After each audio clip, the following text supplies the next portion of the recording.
ಆದಿಮೂರ್ತಿ ರೆಡ್ಡಿ ಅವರ 46ನೇ ಹುಟ್ಟುಹಬ್ಬದ ಅಂಗವಾಗಿ ಇವತ್ತೇನು 120-120 ಸಸಿಗಳಿಟ್ಬಿಟ್ಟು ಎಲ್ಲರಿಗೂ ಒಬ್ಬ ವಿದ್ಯಾರ್ಥಿಗಳಿಗೆಲ್ಲ ಜವಾಬ್ದಾರಿ ಕೊಟ್ಟಿದ್ದಾರೆ.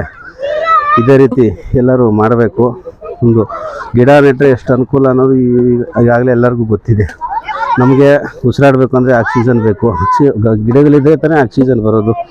ಆ ಸಲುವಾಗಿ ಪ್ರತಿದಿನ ಪರಿಸರ ದಿನ ಆಗಬೇಕು, ಪ್ರತಿದಿನ ಒಂದು ಗಿಡ ನೆಡಬೇಕು ಅನ್ನೋದು.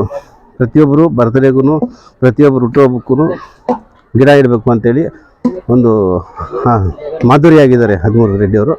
ಅವ್ರಿಗೆ 100 ವರ್ಷ ಆರೋಗ್ಯ ಕೊಟ್ಟು ಒಳ್ಳೆಯದು ಮಾಡಲಿ ಅಂತ ಹೇಳ್ತೀನಿ.